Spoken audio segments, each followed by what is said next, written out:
മർത്യാധ്വാനം അജയ്യം, അതിൻ്റേതാണീ ലോകം. Fathima S, MSc psychology.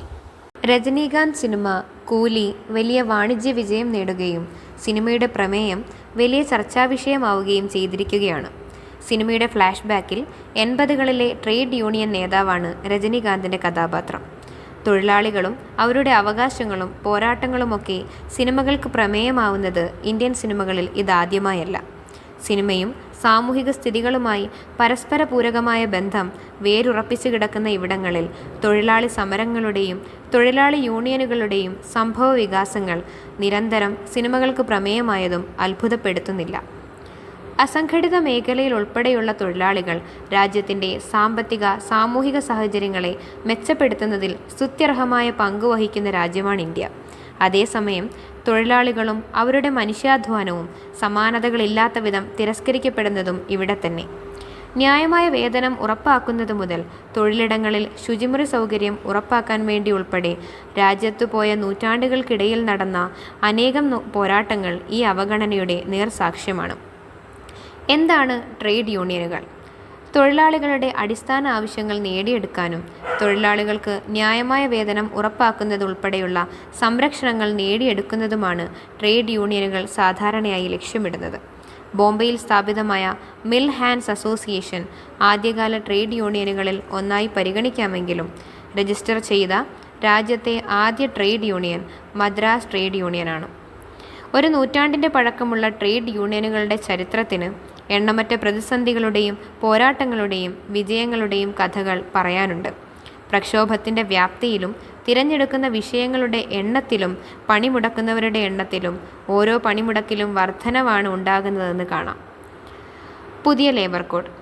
ഇന്ത്യയിലെ വിവിധ സംഘടിത അസംഘടിത മേഖലകളിലായി ഏതാണ്ട് 50 കോടിയിലധികം പേർ പണിയെടുക്കുന്നുണ്ട്.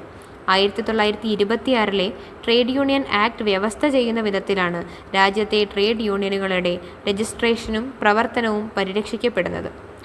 നിരവധി തൊഴിൽ സമരങ്ങൾ ഈ ട്രേഡ് യൂണിയനുകളുടെ നേതൃത്വത്തിൽ മുന്നേറിയതിൻ്റെ ഫലമായാണ് ഇന്നു കാണുന്ന വിധത്തിലെങ്കിലും തൊഴിലാളികൾ അവകാശങ്ങൾ നേടിയെടുത്തത്. എന്നാൽ ഇത്തരം അവകാശങ്ങളെ പാടെ അവഗണിക്കുന്ന വിധത്തിലാണ് 2020 പുതിയ ലേബർ കോഡ് അവതരിപ്പിക്കപ്പെട്ടത്.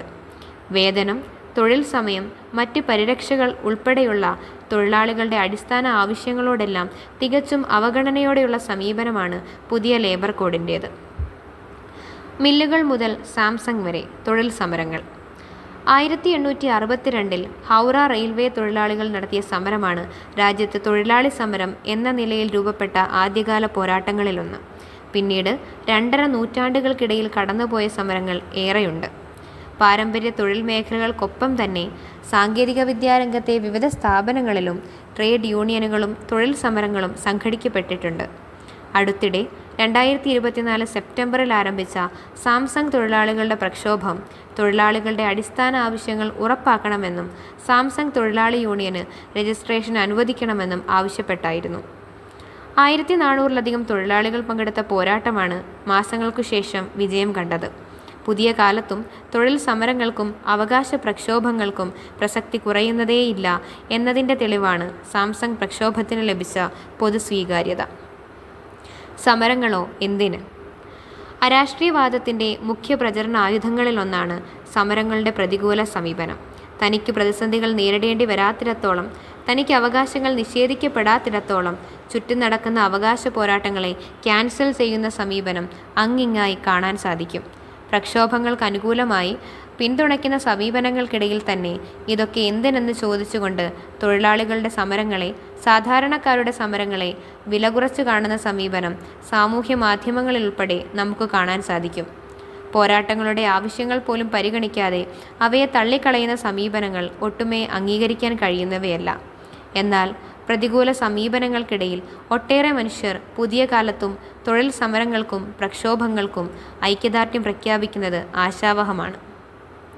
പോരാട്ടങ്ങൾ തുടരും. ഒരു രാജ്യത്തിൻ്റെ പുരോഗതിയെ ഓരോ ഘട്ടത്തിലും നിർവചിക്കുന്നത് ആ രാജ്യത്തിൻ്റെ തൊഴിലാളികളുടെ മനുഷ്യാധ്വാനമാണ്. തൊഴിലാളികളുടെ ആവശ്യങ്ങളും അവകാശങ്ങളും അതുകൊണ്ട് തന്നെ ഒരു ഘട്ടത്തിലും നിഷേധിക്കപ്പെടേണ്ടവയല്ല. നൂറ്റാണ്ടുകൾക്കിടയിൽ പലപ്പോഴായി നടന്ന ചെറുതും വലുതുമായ തൊഴിൽ പ്രക്ഷോഭങ്ങൾ വിരൽ ചൂണ്ടുന്നത് അവകാശങ്ങൾ നേടിയെടുക്കാൻ ശബ്ദിക്കേണ്ടതിൻ്റെ ആവശ്യകതയിലേക്കാണ്. തൊഴിലാളികളെയും അവരുടെ അവകാശങ്ങളെയും ഗൗരവത്തോടെ പരിഗണിക്കുന്ന സാഹചര്യത്തിലേക്ക് വ്യവസായ സ്ഥാപനങ്ങളെയും പൊതുസമൂഹത്തെയും ഇനിയും എത്തിച്ചേർക്കേണ്ടതുണ്ട്. മെയ് 1 സാർവദേശീയ തൊഴിലാളി ദിനമായാണ് ആഘോഷിക്കുന്നത്. ലോകമെമ്പാടുമുള്ള അധ്വാനിക്കുന്ന ജനതയ്ക്ക് ഐക്യദാർഢ്യപ്പെട്ടുകൊണ്ടുള്ള അവരുടെ അവകാശങ്ങൾക്ക് വേണ്ടി പോരാടാൻ ആഹ്വാനം ചെയ്യുന്ന ദിനം. മലയാളത്തിലെ പ്രിയ കവി തിരുനെല്ലൂർ കരുണാകരൻ എഴുതിയ മെയ് ദിന കവിതയിൽ പറയുന്ന പോലെ, മർത്യനജയ്യൻ മർത്യാധ്വാനമജയ്യം അതിൻ്റേതാണീ ലോകം. മനുഷ്യാധ്വാനം അജയ്യമായി തുടരുക തന്നെ ചെയ്യും.